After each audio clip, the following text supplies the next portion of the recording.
Hello, welcome to On Second Thought, where William Wagner gives us second thoughts about the corruption of our local, state, federal, and judicial family courts.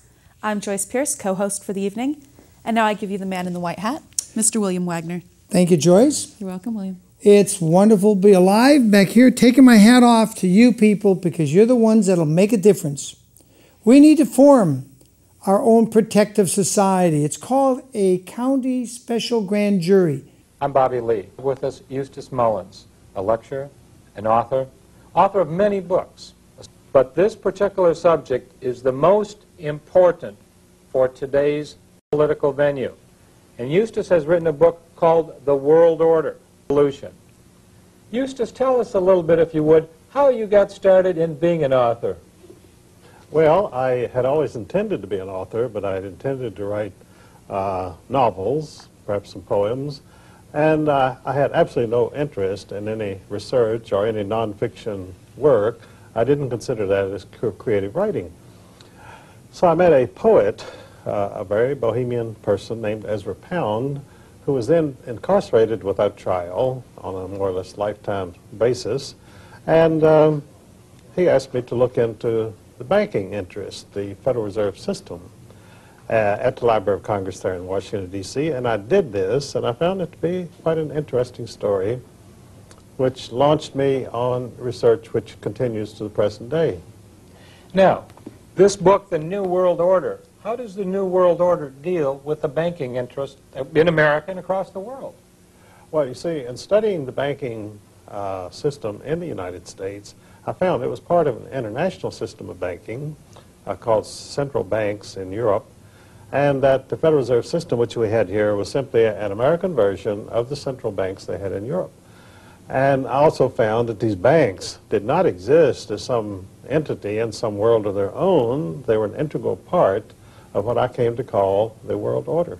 Now, Eustace, this New World Order and this banking system, I was under the impression that the banks themselves were American banks and it was the federal government that owned the banks. Are you telling me that our government itself doesn't own these banks?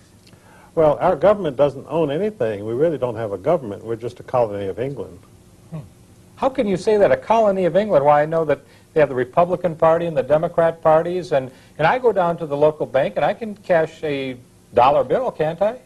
Oh, well, you can go into any colony of Great Britain and cash a check. That doesn't mean you're in an independent nation. Would you trace for me the colony of Great Britain to the United States and the banks? If I put a Federal Reserve note in the bank today, how can I say or how could you tell me that's a part of a colony of Great Britain? Well, you see, we started out as a colony of Great Britain, and then presumably we won political independence in the American Revolution. But you see, the American Revolution was not against the bank. The American Revolution was against King George III. So we won against King George III, but we didn't win against the Bank of England, of which King George III was a major stockholder. So King George lost this wonderful colony over here, but he retained the banking control and continued to get his interest and his profits from his American colony, just as before. Okay, let's go from King George to the Federal Reserve. What happened in between? Because there was some time in there, and some people say that Andrew Jackson was one of the best presidents this country ever had.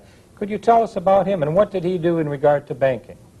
Well, you see, immediately after the Revolution, when we had our wonderful independence and we could have the 4th of July and shoot off firecrackers and still pay interest to the Bank of England, which no one seemed to mind because they didn't know about it, and so Andrew Hamilton reestablished the Bank of England presence in the United States of America immediately after the Revolution, called the First Bank of the United States, which Jefferson strongly opposed. And when Jefferson became president, he refused to renew the charter of this foreign central bank, the First Bank of the United States, so it went out of existence. And in revenge for that, England declared war on us, and we had the War of 1812, which was simply a banking war. Of course, you won't read that in any history book in England or in the United States. They tell you that American seamen were being impressed by the British Navy. They would stop American ships and impress American seamen. And this was the occasion of the war. Well, it had nothing to do with it. It was simply the Bank of England said, we're going to punish the United States for refusing to renew the charter of the First Bank of the United States. So anyway, the First Bank of the United States disappeared, and then Nicholas Biddle, an agent of James Rothschild of Paris, chartered a second Bank of the United States.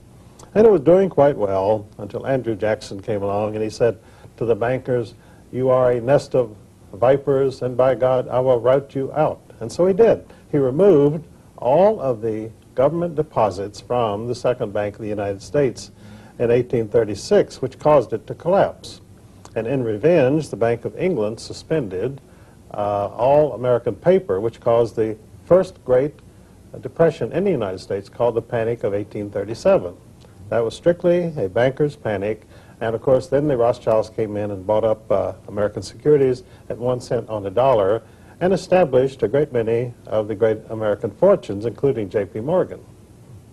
But Andrew Jackson himself, you would credit him with at least taking a stand against this banking monopoly that is destroying his America. Well, he was a general and a patriot and an American, and to him, the bankers were Satan incarnate. They were robbing and looting this country. They were oppressing the people. They were causing financial depression and widespread suffering, and he said, "I'm going to go after them," and he did.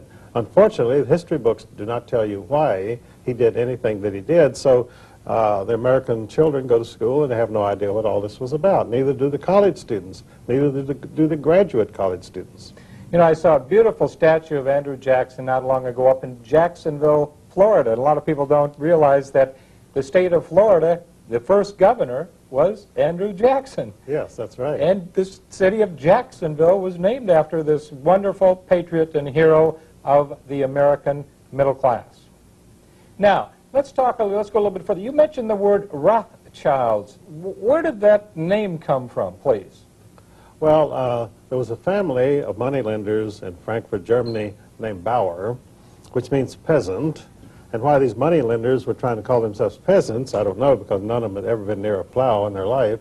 And so they were moneylenders, and they needed some way of advertising their business. And so the founder of this dynasty, the House of Rothschild, put up a red shield above his door so that people who came from various parts of Europe to change money with him could find it. And so after a few years, people didn't know who Bauer was, but they knew the Rothschild. The red shield was Rothschild. And so he simply began to call himself Rothschild.